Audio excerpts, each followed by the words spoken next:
So these are the shoes that we're using today. These are like the non-slip shoes that you get from Walmart. They're pretty inexpensive. I'm just cleaning them down with an alcohol wipe. And as you can see, my shoes is talking. Okay, they yapping. They are split and busted wide open like a flat tire. All right, but I didn't want to throw these away. I hate throwing clothes and shoes away. If I can repurpose something in any type of way, I'm gonna do it. Yeah, so this is our Dremel that we're using. It is the Warrior brand.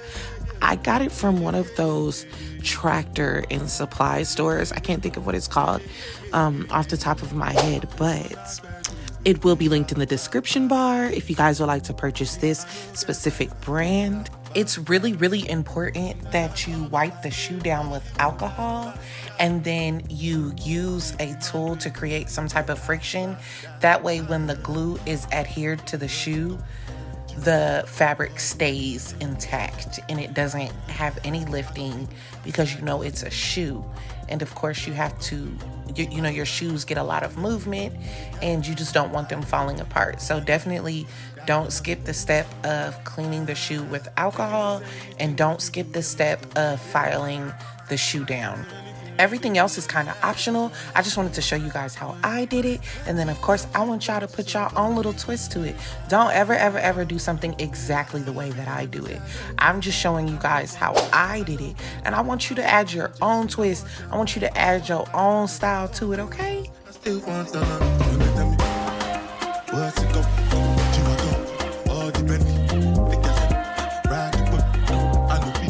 This is what the shoe looked like after I used the Dremel. I just used it all over. And I just wanted to make sure that I didn't skip a spot because once I put that glue on there, I want the fabric to adhere to the shoe and I don't want any lifting. And when I tell y'all I made these shoes back in August and right now it's almost the middle of September, I've worn these shoes so many times and it looks exactly like it did the day I made it.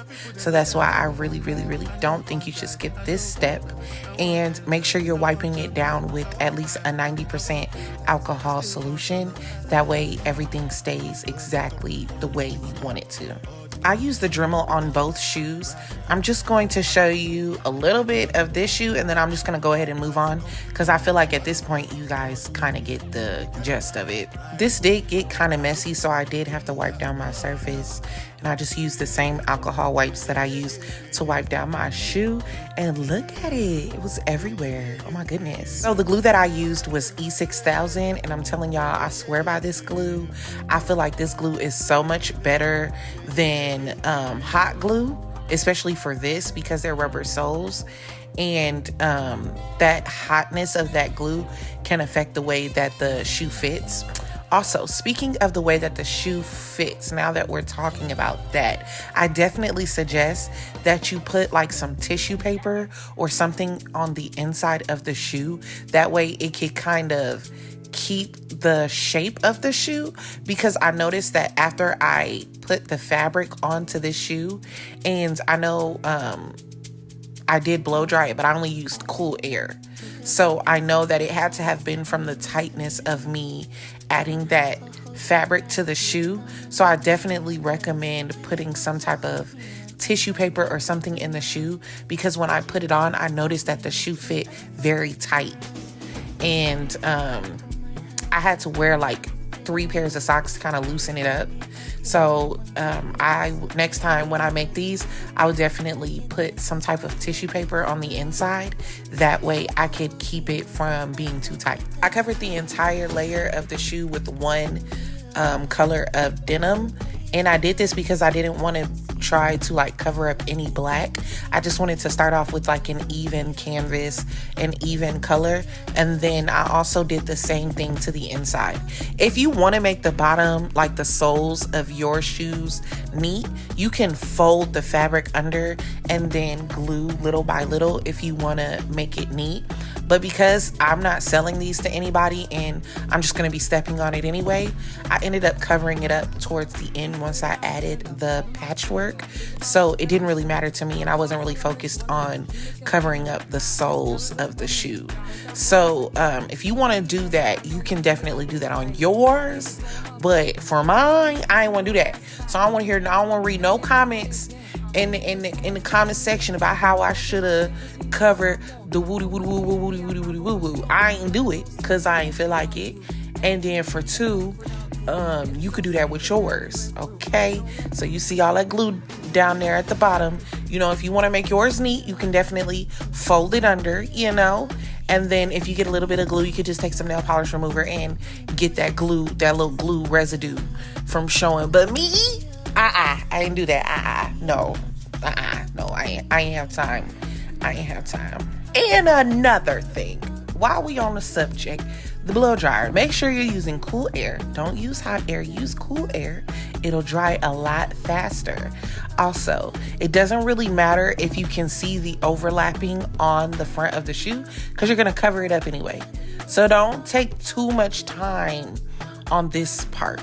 Like this part right here, you see how a little bit of the sole is showing? That does not matter. I took too much time on the first shoe trying to cover it up when it got covered up anyway.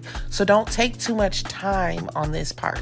Just cover it up to where you have an even canvas and then move on. Because if you take too much time on this, it will take you all day to make these shoes, and it really shouldn't take that long. So just cover it up enough, and then once you get towards the bottom, you're gonna cover it anyways once you add all the other stuff on top. For my material, I'm just using a bunch of denim scraps. I have so many denim scraps. Every time I go to the thrift store, I'm getting a pair of jeans. I have so many denim scraps. So one of the things that I did, you know those jeans that have the holes in them? I cut out the hole and then I placed it onto the shoe and I kind of stretched it as I glued it. So for every denim piece that I put on here, I stretched it as I glued it down.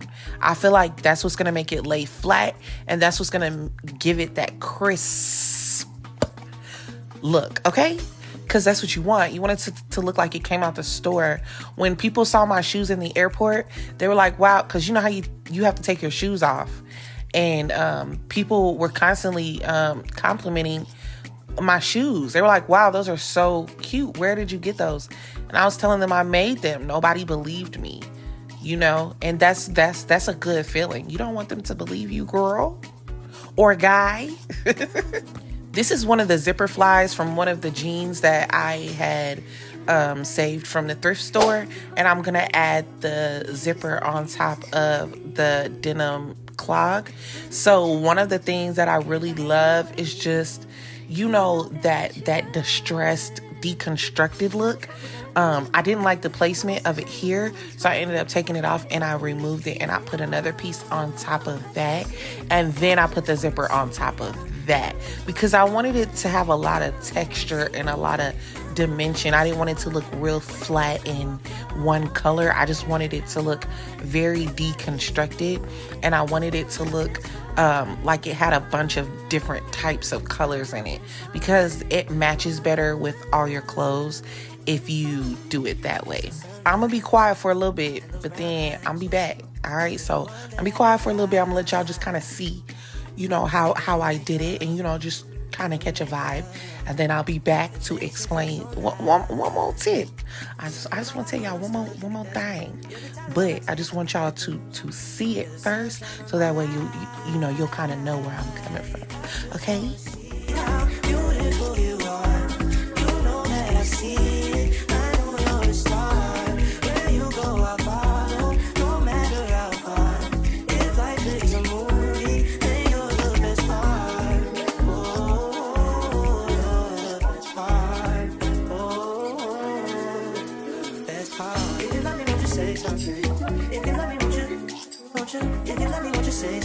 So now I'm moving on to the other shoe, as you can see, and this is what I meant by you not having to cover that sole, because you can literally just cover it up with the other scraps, and it really just defeats the purpose of you folding it nice and neat initially in the beginning, because you're just gonna cover it up anyways. So, I mean, why waste your time doing all that when it's just gonna be covered up anyways?